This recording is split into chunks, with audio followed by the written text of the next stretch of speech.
Hi, and welcome to our group behavior change project. The effects of video self-evaluation on skill acquisition with yoga poses. We are Pacific Group 1. Our members are Lainey Gordon, Danielle Lombardo, and Kimberly O'Neill. So our original study was titled The Effects of Self-Evaluation on Skill Acquisition of Yoga Poses by Downs, Miltenberger, Beardronsky, and Witherspoon. So the study evaluated the use of self-evaluation video feedback to increase the accuracy of yoga poses. The participants were 2 college-aged men, and a multiple baseline design was used across 3 different yoga poses. The participants also had no previous experience in yoga. During the treatment phase, the men were recorded holding the 3 different yoga poses, where they immediately watched themselves after the pose and used a task analysis to evaluate themselves.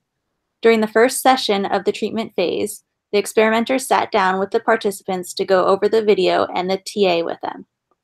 The study found that through the use of self-evaluation, both participants increased their accuracy across all 3 of the different poses. Our first article for our supporting literature is titled The Role of Video for Self-Evaluation in Early Field Experiences by Bacher, Kung, Jukes, and Rosalia. The purpose of this study was to determine whether or not video models on teachers influence their capacity to self-evaluate their performances in their classrooms. The participants were split into 2 different groups. The first group was given only written descriptions of the lesson plans.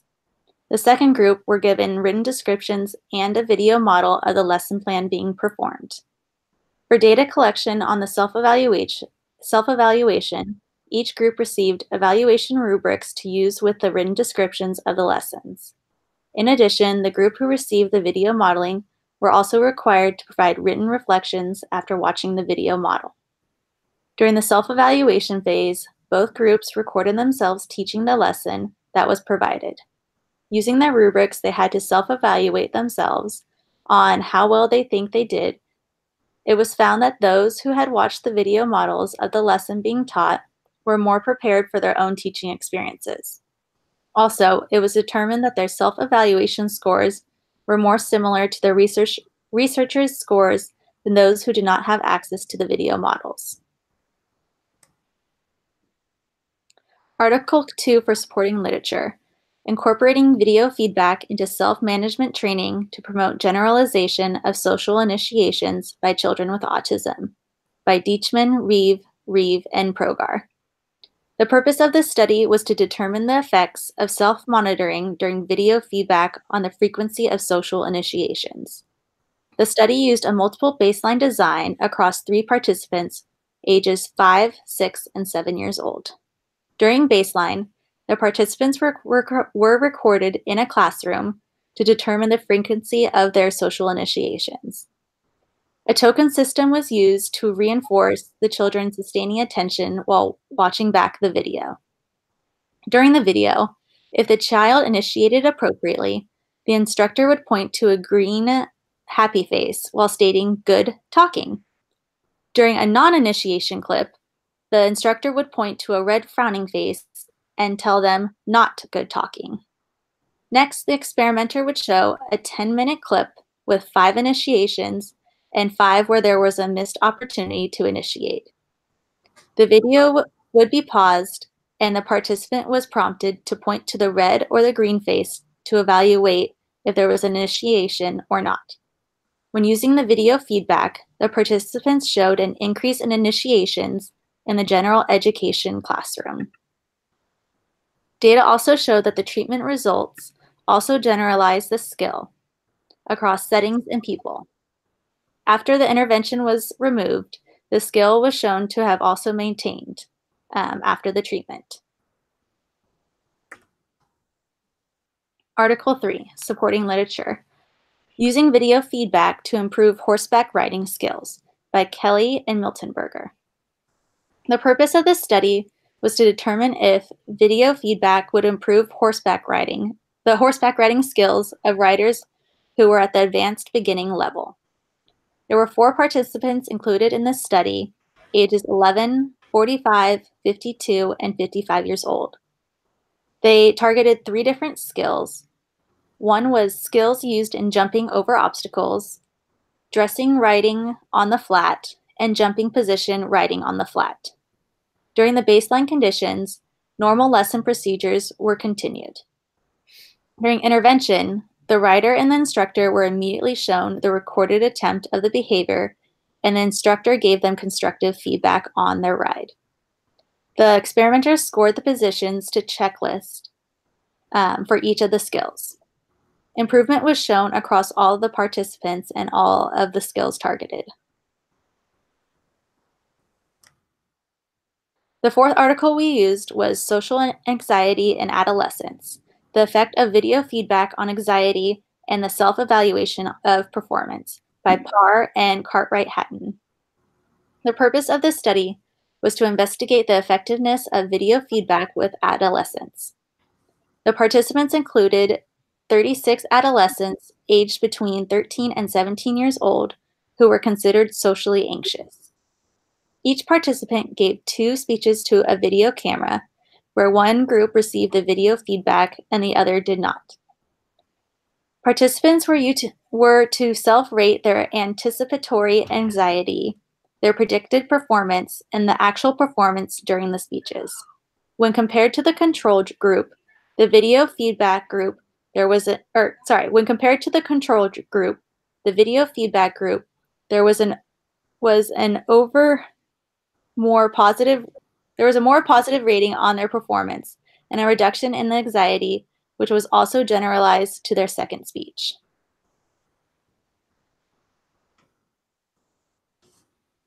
The last article we used for supporting literature was Nursing Students' Self-Evaluation Using a Video Recording of Foley Catheterization, the Effects on Students' Competence, Communication Skills, and the Learning Motivation by Yu, and Lee.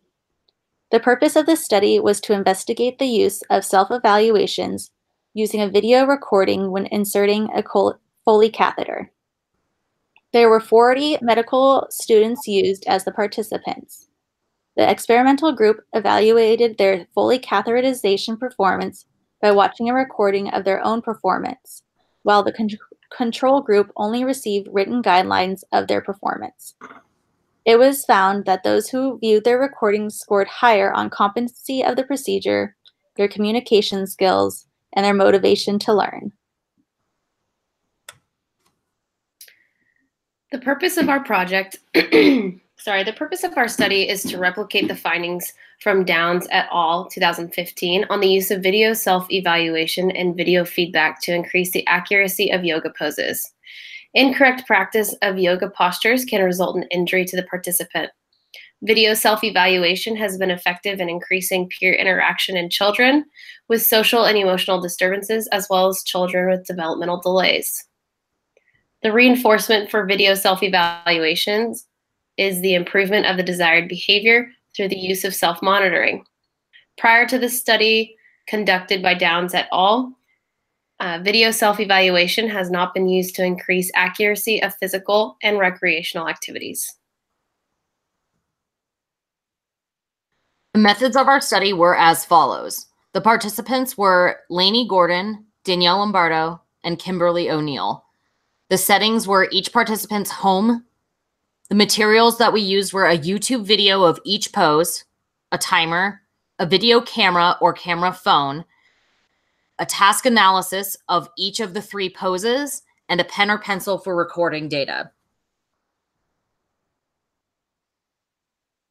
So here are the behavior definitions for each pose. Tree pose, downward dog, and warrior 2. Tree pose involves standing on one leg with the other foot placed flat against the inner thigh of the standing leg with arms raised in the air. Downward dog involves the participant bending over while standing on both hands and feet with limbs outstretched. And warrior 2 is a stretching pose with arms stretched out straight to each side, palms facing the floor, and legs spread 3 to 4 feet apart one knee bent into a lunge and head facing the same direction as the bent leg. For the data collection, we used a task analysis for each pose, and then we scored a percent correct from that task analysis. We used a multiple baseline design across behaviors of the 3 yoga poses. So for the baseline and treatment phases, the baseline was that the participants video recorded themselves doing the 3 yoga poses. The participants then were instructed to not watch the video clips during the baseline phase. Observers were to analyze the baseline data using the task analysis and to calculate the percentage of independence. In the treatment phase, the video self-evaluation, participants immediately watched the videos of themselves and evaluated their own poses using the task analyses.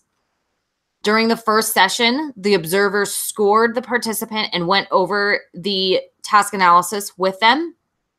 For the remaining sessions, the participants received 0 feedback from the observer unless the treatment integrity fell below 80%. For the video feedback phase, it was only to be used if minimal to no improvement was made in the pose.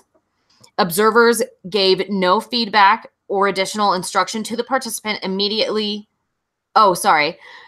Observers were to give immediate feedback and additional instruction to the participant following the video recording. And for maintenance, participants recorded themselves after the self-evaluation intervention was removed.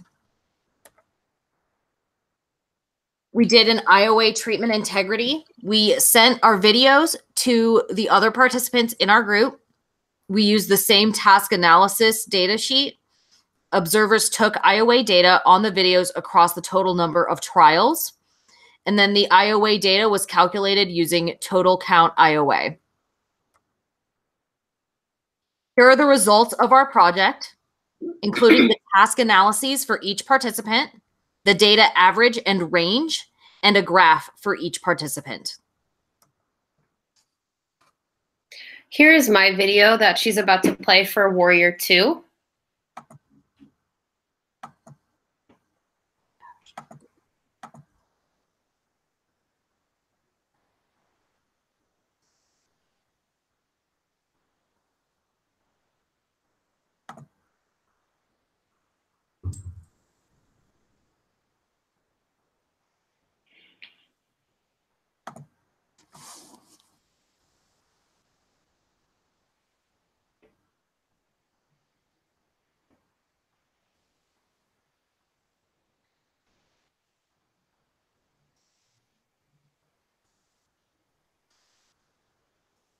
And each pose will be described later on in the PowerPoint.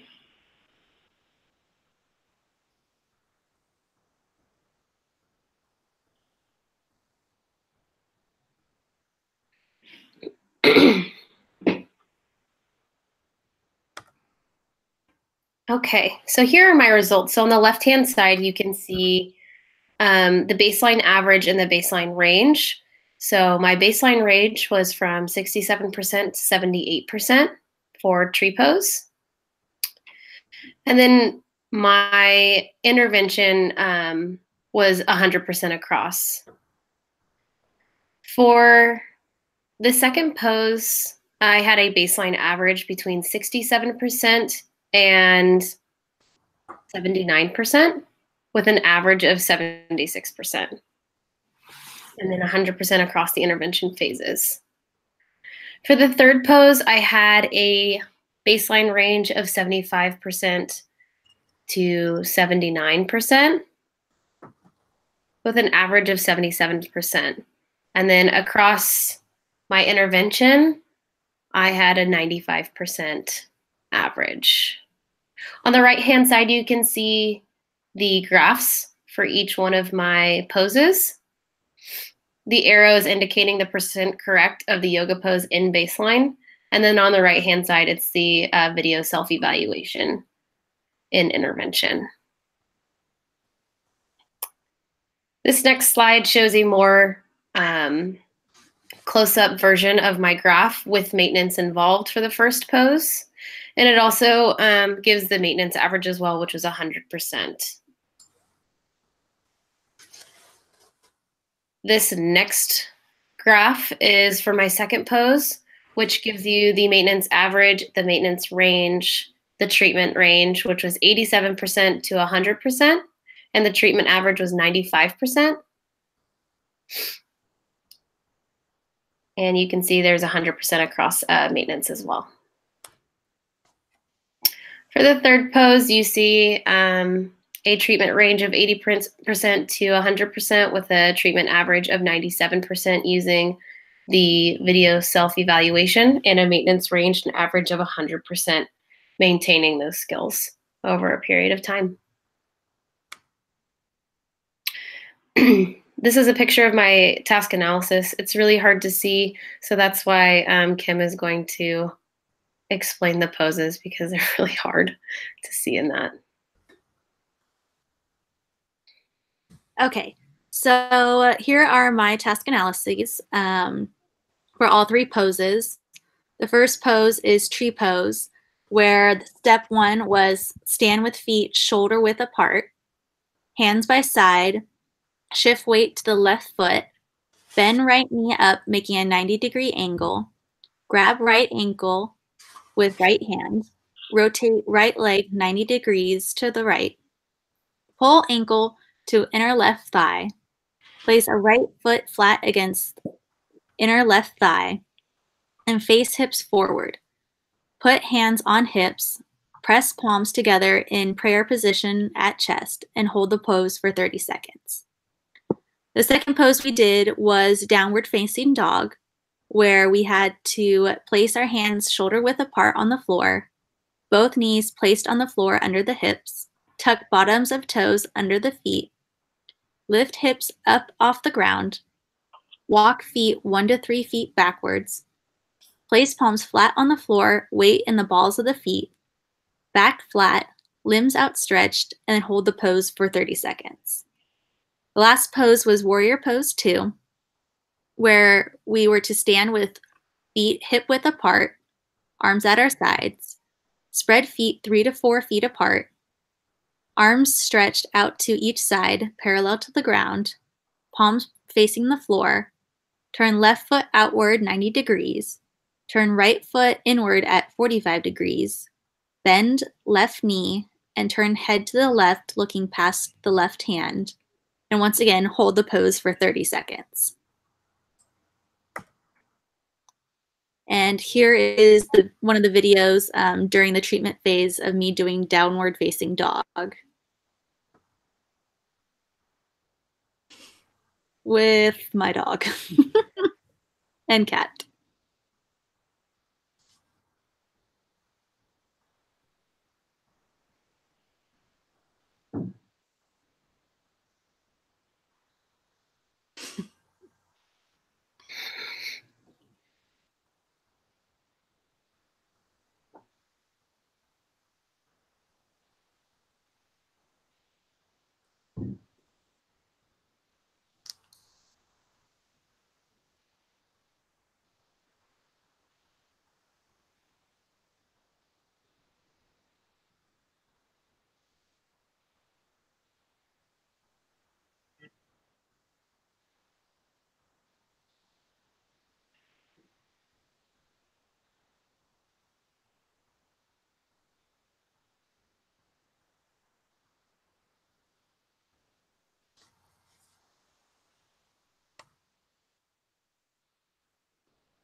Okay, so here is my graphs showing the multiple baseline designs across all three of the yoga phases or yoga poses.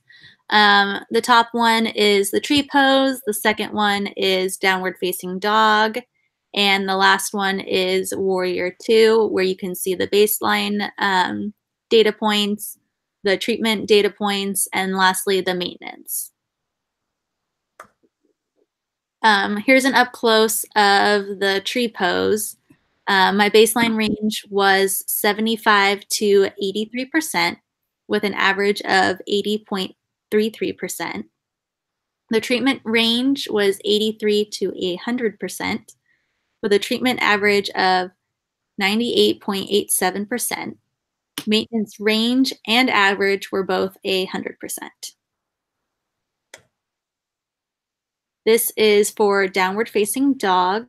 My baseline range was 78 to 88% with an average of 82.29%.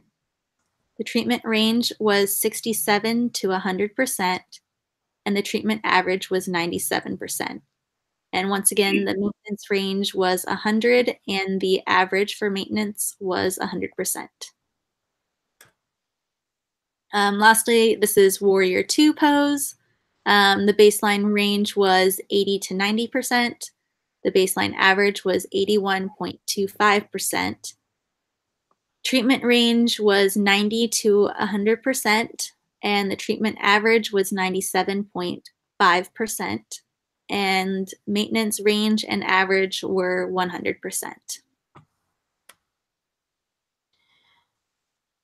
So here's my video of my tree pose. I apologize in advance. You are going to see very clearly that I have some significant balancing issues in this video, which, as you will see later on, will very much account for my data averages and treatment integrity ranges.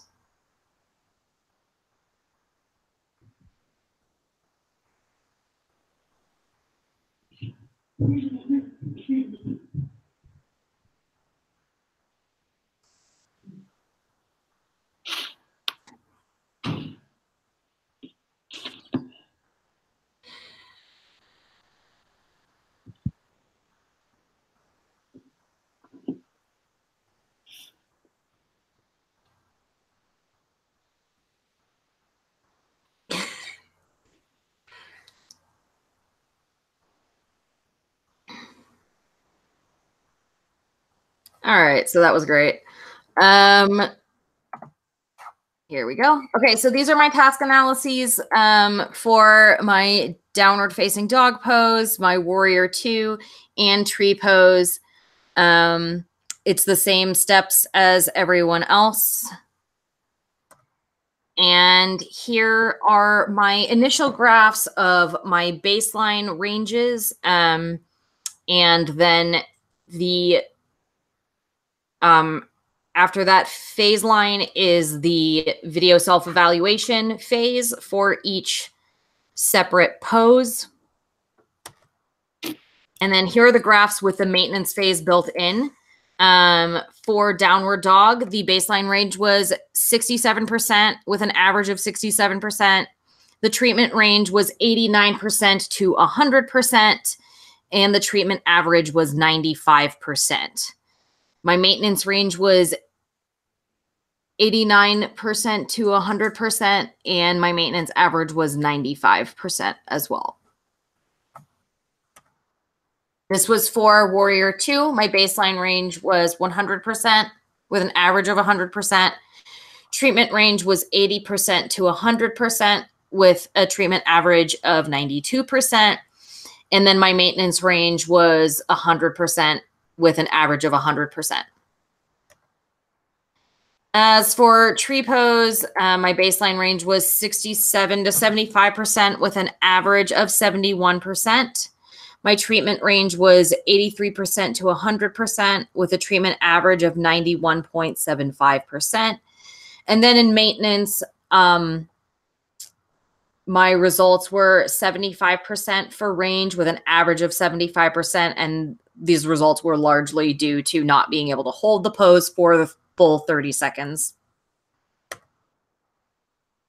So for our IOA results, IOA data was calculated by using the total count method, dividing the smaller number by the larger number and multiplying by 100 to get the IOA percentage. Each member of the group sent videos to each other for all three poses, very similar to the videos that you just watched. IOA data was then collected on each of those poses between 2 and 5 times during the intervention phases. And then results for IOA for all 3 participants were 100% across all phases and poses. So here is the conclusion of our project. In the maintenance phase, we believe that direct instructions, such as from a yoga teacher at a studio, would be more effective long-term than video self-evaluation for maintenance of accuracy with those poses. Overall, there were increasing trends from baseline to intervention after practicing the poses and continuously watching the yoga YouTube videos. Increasing trends were maintained throughout the treatment as well with all 3 participants.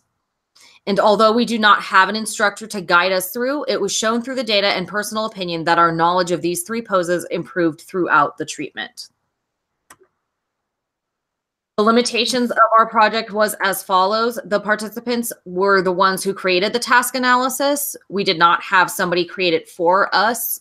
We devised it ourselves based off of yoga YouTube videos. In the original study, the participants had a yoga instructor who went over the task analyses with them after the first session. We didn't have any additional training or any outside help for these poses. Some of the participants had experience with yoga poses previously from taking classes, so that may have influenced the results of our poses. And the yoga YouTube videos were used instead of a real yoga instructor. So the poses were, and the task analyses were solely based off of those original YouTube videos. Here are our resources for the project. And we're going to go ahead and talk a little bit about how we each felt about this replication project. I personally, oh, go ahead. Hold on, let me turn off screen sharing real quick. There we go. I felt as if the project helped me become more active throughout the week. With a busy life and a busy schedule, I tend to not work out as much, especially if I have homework or a late night at work. So this actually helped me become more active as well as become more knowledgeable on yoga poses. Even if I had been to classes, I never broke it down necessarily like a task analysis and in detail to how you should. And it definitely made me become more informed on each pose. I myself even looked up other like YouTube videos of other yoga poses and started to do some of those in my room, especially for like when you wake up or at night before going to bed. I know yoga is used a lot for like a stress reduction. So those days that I couldn't make it to the gym, I definitely found those more appealing after doing this project.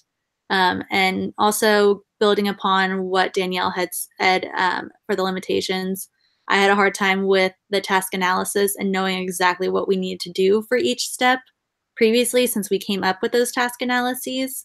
So I tried to not think about that when I was doing the pose and following the yoga YouTube videos and knowing in my head that I needed to hold for 30 seconds.